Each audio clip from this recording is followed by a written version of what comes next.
السلام علیکم ورحمۃ اللہ وبرکاتہ۔ سبحان اللہ والحمد للہ ولا الہ الا اللہ واللہ اکبر۔ سبحان اللہ والحمد للہ ولا الہ الا اللہ واللہ اکبر۔ سبحان اللہ والحمد للہ ولا الہ الا اللہ واللہ اکبر۔ سبحان اللہ والحمد للہ ولا الہ الا اللہ واللہ اکبر۔ سبحان اللہ والحمد للہ ولا الہ الا اللہ واللہ اکبر۔ سبحان اللہ والحمد للہ ولا الہ الا اللہ واللہ اکبر۔ سبحان اللہ والحمد للہ ولا الہ الا اللہ واللہ اکبر۔ سبحان اللہ والحمد للہ ولا الہ الا اللہ واللہ اکبر۔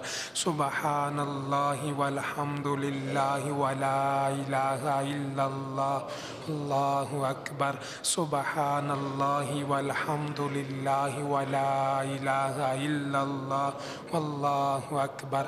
ولا حول ولا قوة الا باللہ العلی العظیم۔ الحمد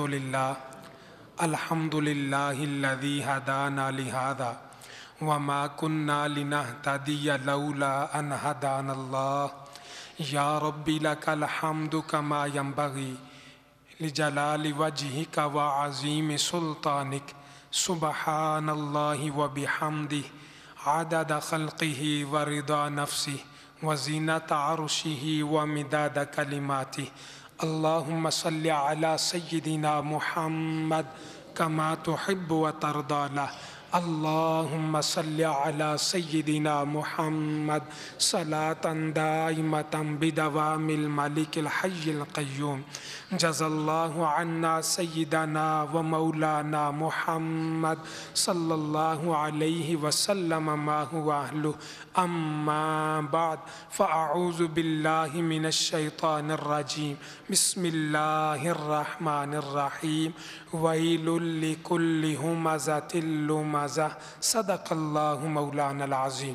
ان اللہ وملائکتہ یصلون علی النبی یا ایہا الذین آمنوا صلوا علیہ وسلموا تسلیما۔ نہایت ہی معزز و محترم، عزت مآب، لائق ست تکریم سامعین کرام، اللہ رب العالمین کا لاکھوں مرتبہ شکر ہے، اس نے ہماری زندگی میں یہ ایک اور جمعہ عطا فرمایا اور ہمیں پہلے وقت میں آ کے جمعہ پڑھنے کی سعادت عطا فرمائی۔ ارحم الراحمین اللہ زندگی بھر کے پڑھے جمعے اپنی پاک بارگاہ میں قبول فرمائے۔ ان جمعوں کا صدقہ دونوں جہانوں کی محتاجی سے محفوظ فرمائے، دونوں جہانوں کی نعمتیں، برکتیں، سعادتیں عطا فرمائے۔ ارحم الراحمین اللہ آخری سانس تک رکوع و سجود کے ساتھ نمازیں اور جمعے پڑھتے رہنے کی توفیق عطا فرمائے۔ آخری وقت پیارا پیارا کلمہ نصیب فرمائے، آسان موت عطا فرمائے، بغیر حساب کے ہماری مغفرت فرمائے۔ پیار اور محبت سے جمعہ پڑھنے والوں کو اللہ کریم ہر سال مکے مدینے کے جمعے بھی نصیب فرمائے۔ انسان کی طبیعت ہے، اس کی فطرت ہے، سوچتا ہے کہ معمولی چیز ہو، کم قیمت چیز ہو، زیادہ کوشش نہیں کرتا، اگر چلی گئی تو نقصان زیادہ نہیں ہوگا۔ بڑی چیز ہو، قیمتی ہو، غیر معمولی ہو، اس کے لیے کوشش زیادہ کرتا ہے۔ جتنی زیادہ قیمتی چیز ہوگی انسان کی کوشش بھی اتنی زیادہ ہوگی، اور جب چیز تھوڑی ہو، بندے زیادہ ہوں تو کوئی حل نہیں نکلتا۔ لینے والے امیدوار، چیز کو حاصل کرنے والے سینکڑوں ہیں، اور اس چیز کی مقدار 10-15 تک ہے تو ہر کوئی کوشش کرے گا میں اس چیز کو حاصل کروں، اس چیز کا مالک بن جاؤں، یہ چیز میرے پاس آ جائے۔ کوئی حل بھی کارگر نہیں ہوتا، جتنی مرضی کوشش کریں کہ جتنے پڑھے لکھے ہیں ان کو یہ دے دیا جائے، دوسرے کہیں گے نہیں ہمیں منظور نہیں۔ کوئی کہے گا جس نے عمرہ کیا اسے یہ دے دی جائے، دوسرے کہیں گے نہیں ہمیں منظور نہیں۔ اور طرح کے کئی حل ہیں، حل کوئی بھی نہیں نکلتا۔ آخری حل یہ ہوتا ہے کہ قرہ اندازی کرنی پڑتی ہے۔ قرہ نکالا، جن جن کے نام کا قرہ نکل آیا انہیں وہ چیز مل جاتی ہے، اور یہی وہ حل ہے جو سب کو قابل قبول ہوتا ہے، کسی سے زیادتی نہیں، نا انصافی نہیں۔ مثال کے طور پہ معمولی چیز ہو، ممبر سے اعلان کیا جائے 500 روپیہ ہے، جس کو حاصل کرنا آگے تشریف لے آئیں، چند احباب آئیں گے، زیادہ نہیں۔ 50,000 ہے، 100 لوگ آ جائیں گے، ہم حاصل کرتے ہیں۔ اور ممبر سے اگر اعلان کیا جائے کہ حج کے 10 پیکج ہیں، آگے تشریف لے آئیے، تو سارا مجمع آگے آ جائے گا۔ ہر ایک کی کوشش ہوگی میں یہ حج کا پیکج حاصل کروں، سب کے لیے نہیں، پیکج تو 10 ہیں، کیسے سب کو آئیں گے؟ کوئی بھی چھوڑنے کو تیار نہیں۔ تو آخری حل قرہ اندازی کرنا ہے۔ جن کے نام کا قرہ نکل آیا انہیں پیکج دے دیا جائے گا۔ اب توجہ چاہوں گا، آقا کریم صلی اللہ تعالی علیہ وسلم نے فرمایا پہلی صف میں نماز پڑھنے کی فضیلت، اللہ نے جو پہلی صف میں نماز پڑھنے کی فضیلت رکھی ہے، لوگوں کو پتہ چل جائے، کوئی حل نہ نکلے، ہر کوئی چاہے میں پہلی صف میں پڑھوں گا، فرمایا بالآخر قرہ اندازی کرنی پڑے، جن کے نام کا قرہ نکل آئے وہی پہلی صف میں پڑھ سکیں گے، باقی نہیں پڑھ سکیں گے۔ تو پہلی صف میں نماز کی اتنی فضیلت ہے، اتنی زیادہ فضیلت ہے، ہمیں پتہ نہیں، اگر پتہ چل جائے قرہ اندازی کرنی پڑے۔ یہاں تک تو بات ہو گئی، مثال ہو گئی۔ اب اس جمعے کو پچھلے جمعے سے جوڑتے ہیں۔ آدمی پہلی صف میں زیادہ بیٹھے، انہیں بڑا ثواب، پہلی صف جتنا ثواب کسی صف میں بھی نہیں، بے شمار اجر و ثواب۔ لوگ زیادہ آ گئے، جب وہ صف بننے لگی، ایک آدمی نے دیکھا جگہ تھوڑی ہے، لوگ زیادہ ہیں، میں آگے کھڑا ہوں گا تکلیف ہوگی، رکوع سجدے میں رکاوٹ بنے گی، ساتھ والوں کو تکلیف ہوگی۔ وہ آدمی پہلی صف میں تھا لیکن تکلیف سے بچانے کے لیے پچھلی صف میں چلا گیا، اگلی صف کو چھوڑ دیا۔ اب مجھے بتائیے اسے پچھلی صف کا ثواب ملا؟ پہلی صف کا تو نہیں ملنا چاہیے کہ وہ تو چھوڑ گیا، پیچھے چلا گیا۔ لیکن حدیث پاک کے الفاظ سنیے، فرمایا اس کا حق پہلی صف میں تھا، وہ کھڑا ہو سکتا تھا اور ثواب قرہ اندازی جتنا، لیکن مسلمانوں کو تکلیف سے بچانے کے لیے پہلی صف کو چھوڑ کے پیچھے چلا گیا۔ فرمایا اب اللہ کریم نے اسے اتنا اجر عطا فرمایا، چونکہ اس نے تکلیف سے بچایا، جتنا ثواب پہلی صف میں نماز پڑھنے والوں کو ملے گا، اللہ کریم پیچھے جانے والے کو دگنا ثواب عطا فرمائے۔ کتنی بڑی بات ہے، پہلی صف جتنا ثواب پوری مسجد میں نہیں ملتا، لیکن یہ اس وجہ سے پیچھے ہوا تھا کہ میں مسلمانوں کو تکلیف سے بچاؤں، کہیں تکلیف نہ پہنچ جائے۔ پہلی صف کا ثواب بڑا ہے، لیکن کسی کو تکلیف سے بچانا اس سے بھی زیادہ ثواب ہے۔ یہ دین کی تعلیمات ہیں، ہم کوشش کریں ہماری وجہ سے کبھی کسی کو تکلیف نہ پہنچے، کبھی کسی سے زیادتی نہ ہو، کبھی کسی کی حق تلفی نہ ہو، یہی بڑی بات ہے۔ میں نے پچھلے جمعے کسی میں بتایا تھا، حضرت خواجہ نظام الدین اولیاء رحمت اللہ تعالی علیہ آپ کیا فرماتے تھے؟ فرماتے تھے کفر کے بعد بڑا گناہ مسلمان کے دل کو تکلیف پہنچانا۔ وہ جملہ ہے۔ اب دوسرا جملہ سنیے، فرمایا فرائض ادا کرنے کے بعد سب سے بڑی نیکی کسی مسلمان کے دل کو خوش کرنا ہے۔ یہ باتیں ہیں جو ہمارے دین کی روح ہیں۔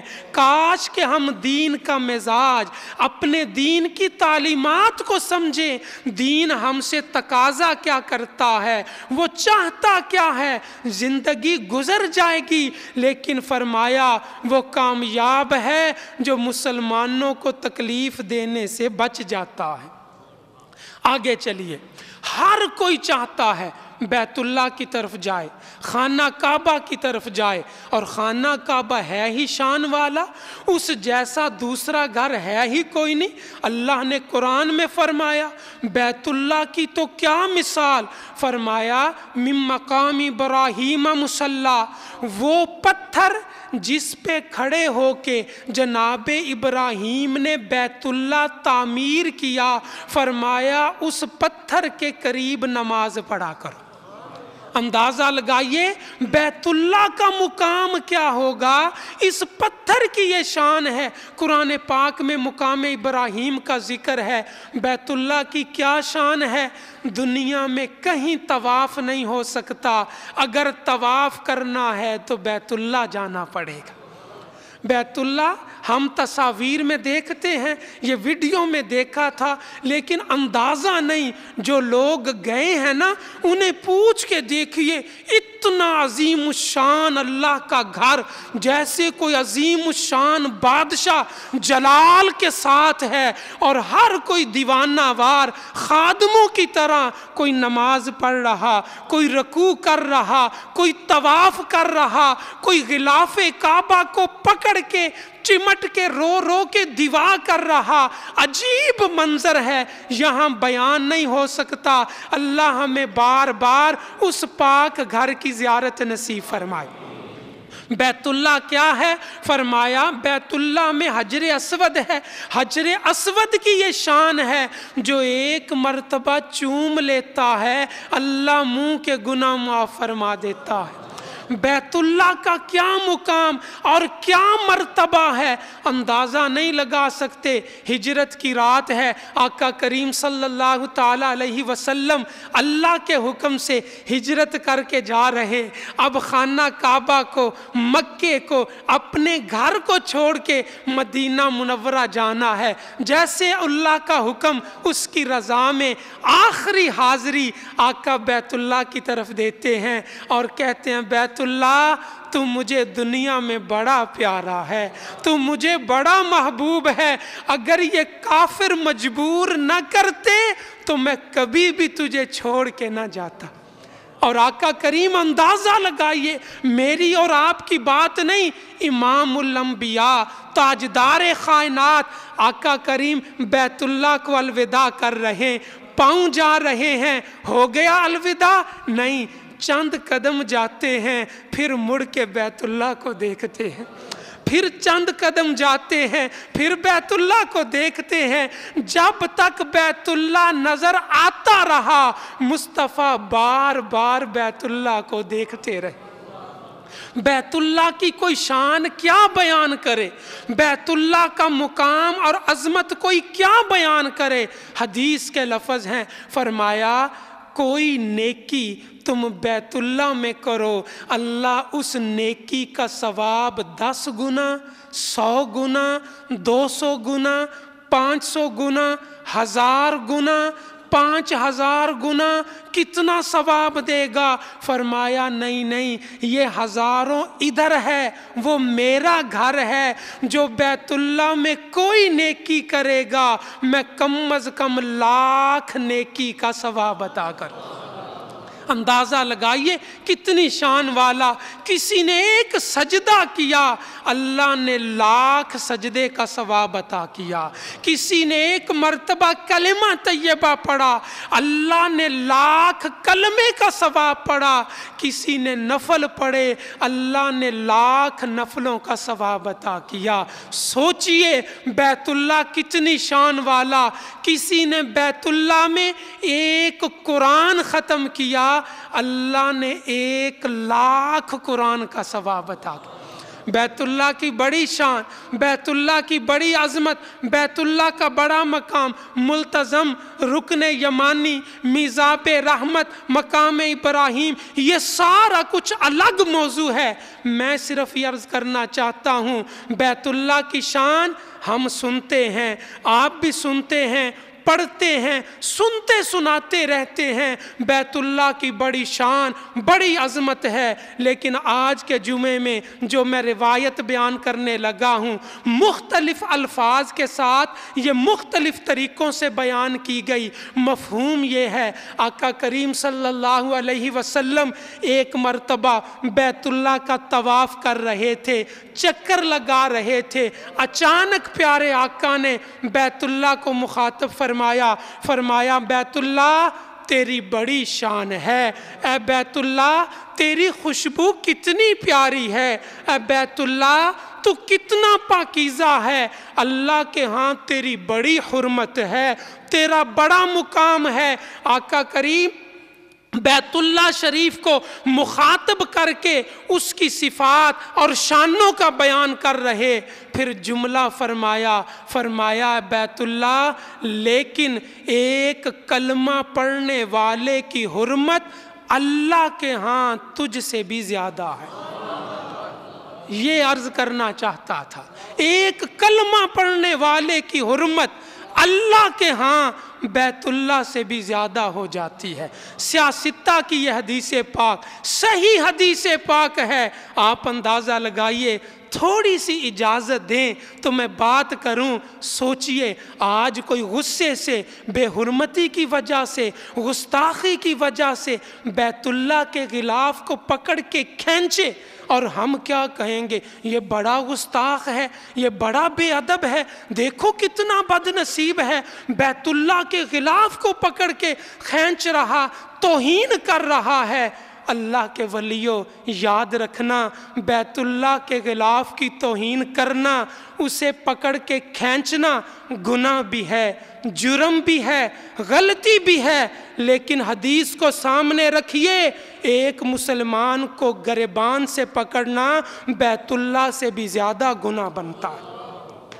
ہم دیکھیں ہم کہاں کھڑے ہیں، بیت اللہ کی بڑی شان ہے، اس کا بڑا مقام ہے، اگر آج کوئی بیت اللہ کو گالی دے برداشت نہیں ہوگا، اور تو نے اللہ کے گھر کو گالی دی، بیت اللہ کو گالی دی، تو کتنا بد نصیب ہے۔ ہم اسے گالیاں نہ جانے کیا کیا فتوے لگائیں گے۔ بیت اللہ کو گالی نکالنا بڑی بری بات ہے، لیکن یاد رکھنا کلمہ پڑھنے والے کو گالی نکالنا اس سے بھی بری بات ہے۔ آج کوئی بیت اللہ کا پتھر کوئی توڑے، اللہ نہ کرے کہ ہم کبھی یہ منظر دیکھیں، کوئی بیت اللہ کا پتھر توڑ دے، دنیا میں شور مچ جائے گا، مسلمان غم میں ہو جائیں گے، اور بیت اللہ کا پتھر توڑ دیا، یہ کتنا بے شرم انسان اور بد نصیب ہے، اللہ کے گھر کو توڑ دیا۔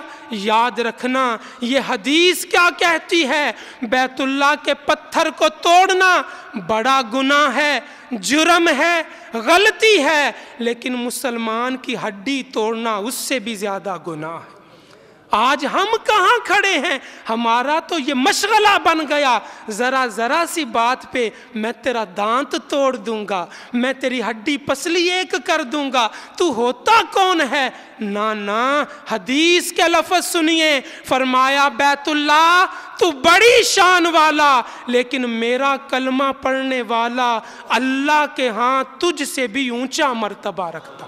آقا کریم صلی اللہ تعالی علیہ وسلم یہ کتنا خیال فرماتے گزشتہ 4 جمعے اسی پہ کہ ہم احترام مسلم کریں، ہماری وجہ سے کسی کو تکلیف نہ پہنچے، کسی کا دل نہ ٹوٹے، کسی کو ناراض نہ کریں، بغیر شرعی وجہ کے کسی کو تکلیف دینا یہ ناجائز ہے۔ بس سارے جمعے کٹھے کر کے آج ختم ہو رہے ہیں۔ آقا کریم صلی اللہ علیہ وسلم تشریف فرما تھے، ایک صحابی آ گئے، پتہ نہیں چلا، انجانے میں ان کا پاؤں آقا کریم کے پاؤں پہ آ جاتا ہے۔ ذرا سا پاؤں آیا، آقا کریم کے ہاتھ میں چھڑی تھی، لکڑی کا ٹکڑا، آقا کریم نے لگایا، فرمایا اپنا پاؤں تو پیچھے کر لو۔ اس نے دیکھا پاؤں آ گیا، ڈر گیا، گھبرا گیا، میرا پاؤں، وہاں سے چلے گئے، گھر جا کے روتے رہے، رات نیند نہیں آئی، بھئی میں کیسا ہوں، غلطی سے ہی صحیح میرا پاؤں ذرا سا آ گیا ہے، آقا کریم نے مجھے پیچھے کیا، پتہ نہیں تکلیف ہوئی ہوگی، آقا کے دل میں کیا ہوا ہوگا۔ ادھر آقا کریم کے ذہن میں ہے میں نے اسے لکڑی لگائی، میں نے اسے چھڑی لگائی، صبح جلدی آ گیا، ڈر رہا ہے، کانپ رہا ہے، کہیں وحی نہ آ جائے، کہیں کوئی فرمان نہ آ جائے۔ آقا کی بارگاہ میں نہ جانے منت کرنے کے لیے، معافی مانگنے کے لیے کیا کیا نیت لے کے ساری رات کا روتا ہوا، جب بارگاہ میں حاضر ہوتا میں معافی مانگوں گا، مجھے معاف کر دیں گے۔ آقا کریم نے اسے جو ہی دیکھا، زبان نبوت سے یہ لفظ نکلے، میں نے کل تجھے چھڑی لگائی تھی، اللہ کے لیے مجھے معاف کر دے۔ اندازہ لگائیے، وہ امتی ہے، معافی وہ مانگنا تھا، لیکن مصطفیٰ کریم کے دل انور پہ یاد ہے کہ شاید میری چھڑی لگانے سے اسے تکلیف پہنچی ہو۔ اس کے معافی مانگنے سے پہلے آقا کریم اس سے کہتے ہیں، یہ امام الانبیاء تاجدار کائنات ہیں، وہ شخصیت ہیں جن کے لیے دنیا کو بنایا گیا، میری اور آپ کی کیا مجال ہے؟ ہم کہاں کھڑے ہیں؟ ذرا سی بات پہ مسلمانوں کو تکلیف دی، انہیں رنج پہنچایا، ان کا دل دکھایا، زیادتی کی، ان سے نہ جانے کون سے بدلے لیے۔ نا، آقا کریم نے صرف اسی پہ اکتفا نہیں کیا، آقا کریم نے دیکھا کہ وہ ہے، عرض کی یا رسول اللہ میں تو، فرمایا نہیں جو بات ہو گئی، میں نے جو کہا وہ بتا۔ عرض کی یا رسول اللہ میری مجال، میں یہ لفظ منہ سے نہیں نکال سکتا۔ فرمایا اچھا، مال غنیمت میں میرے حصے میں 80 اونٹ آئے ہیں، میں سارے کے سارے تجھے دیتا ہوں، اللہ کے لیے مجھے معاف فرما۔ اللہم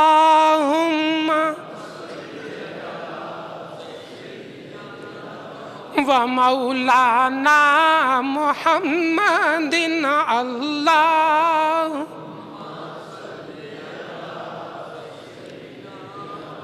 و مولانا محمد وعلی آلہ و صحبہ وبارک وسلم اللہ۔